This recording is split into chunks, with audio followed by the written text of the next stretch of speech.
Hello everybody, welcome to another video. We start this one off with an Audi overtaking me correctly, but unfortunately in front of us there is an Audi that's lane hogging. The speed limit for this road is 40 miles an hour. We are doing roughly about 30 miles an hour. You don't have to hit the 40 mile an hour speed limit, but you do have to be over in the left hand lane if you're not overtaking anything. And all that first Audi is overtaking is fresh air. As you can see, I do get too close to this other Audi and I have to back off because I'm not prepared to undertake, but I know a man who will.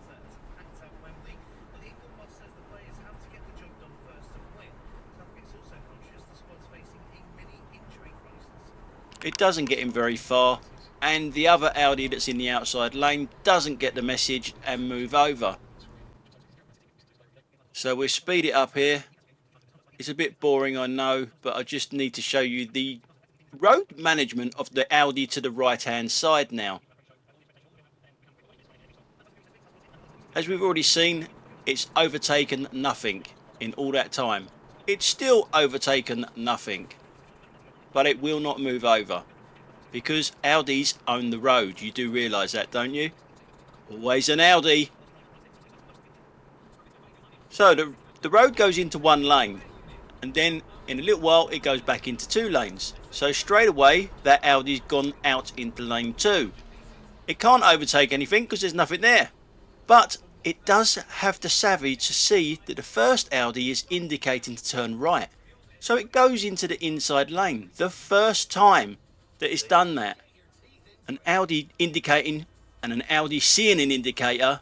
Whoa, I better have a lay down in a dark room. But we're still looking at this Audi. After the traffic lights, it goes into a single lane, and now it decides to try and overtake something in front of it. Just got no explanation of the road management there. That's just, well, it's just Audi-ish, I guess. Now in this clip, I've got a customer in the car that wants to be dropped off at the petrol station just up here, before anyone asks what's an electric car doing in a petrol station.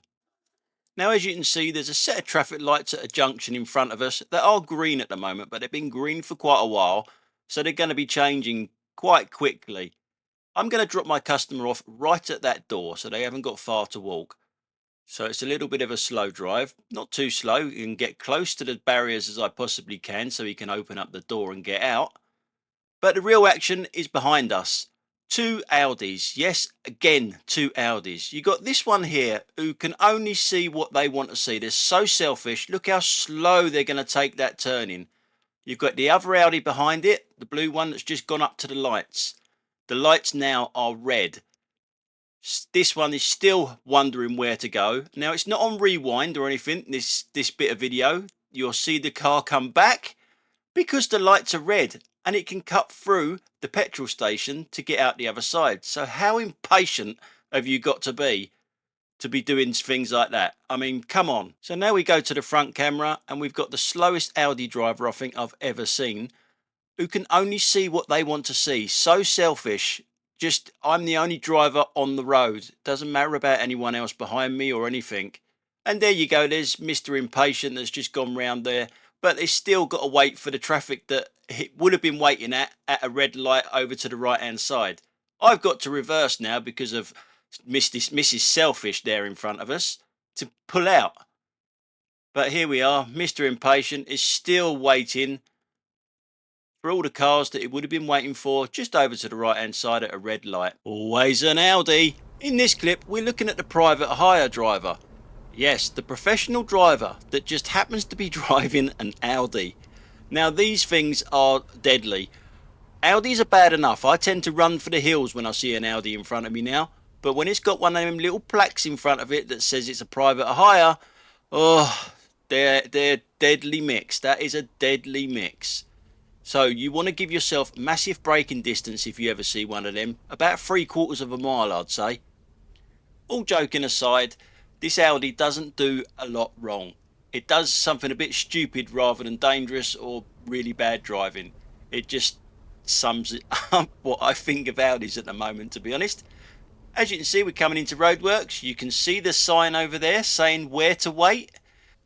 Now, I suffer from dyslexia, which sometimes means I see things a little bit different from other people. And I think sometimes Audi drivers are exactly the same. Maybe they saw that sign like that.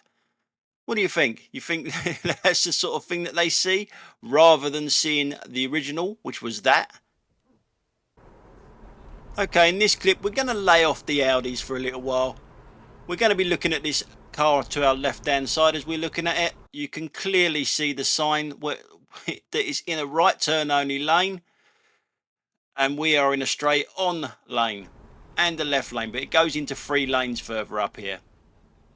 Roundabouts have been on my channel quite a lot recently, with quite a lot of people disagreeing, but they can't disagree with this one, can they? It's still indicating right, mind you, and goes straight on.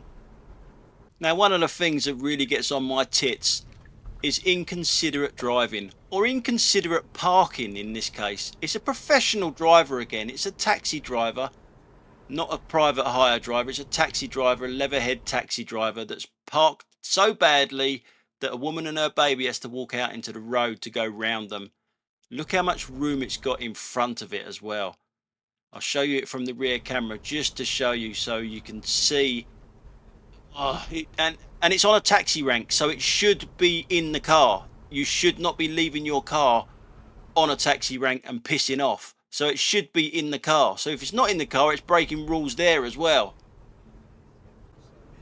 Now, when I'm having a rant and a rave at someone in front of me that's in the wrong lane, I get a lot of messages saying it could be their first time using the road, which is fair enough. But how many signs do you need to get into the correct lane? So let's take this one. There's a sign on the floor we've just gone past saying that this is a left turn only lane. So that was quite straightforward. A little bit worn out, yeah, I'll give you that, but it's there. There's nothing in front of this car, so its view is very good.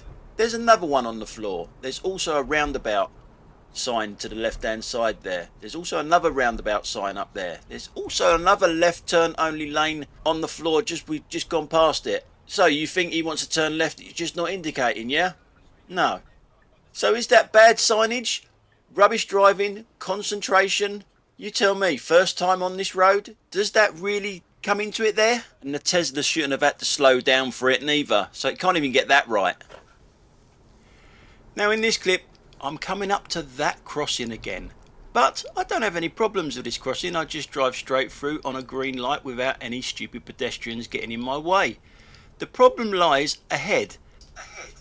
And it almost caught me out. It shouldn't have done, but it did.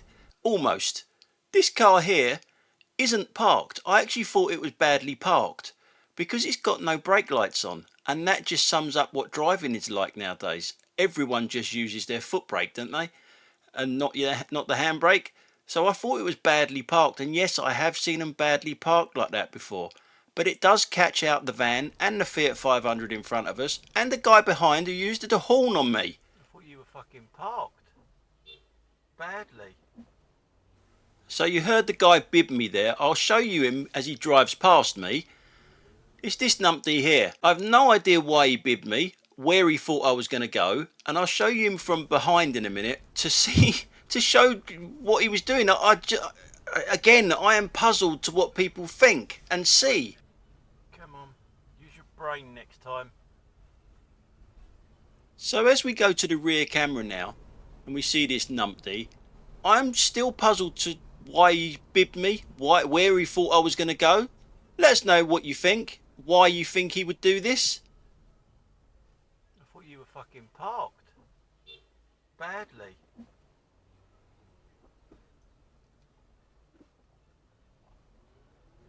I've been around a long time on the roads, I really have, and that one puzzled me. I really don't know why he used the horn. Or give me that little gesture that he did. Brain next time. Bit weird.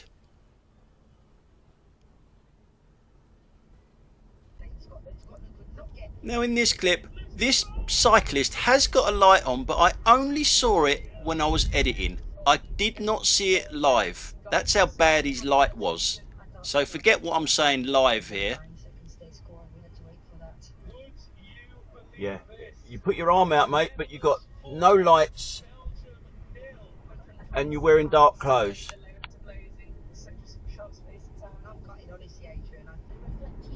And in this clip, I have got my lights on, but I forgot I'm driving the Kia Invisible.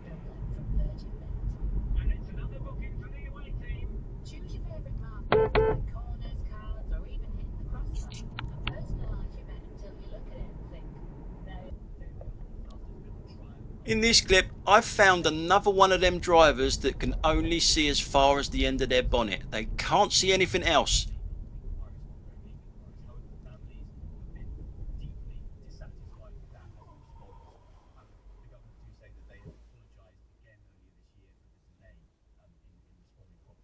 You tell me you could not see in front of you that there was a car just the other side of that zebra crossing? Now in this clip, it's kind of hard to explain. I'll do my best. But as I come around this bend here, there's a white car up there in front of that van that is moving. It's moving towards us that way, but it's closing up the gap. And the van now can actually see me. Obviously he's got an obstruction on each side of the road, but he don't care. Oh, fucking hell, mate. Really? You couldn't see that over there, no?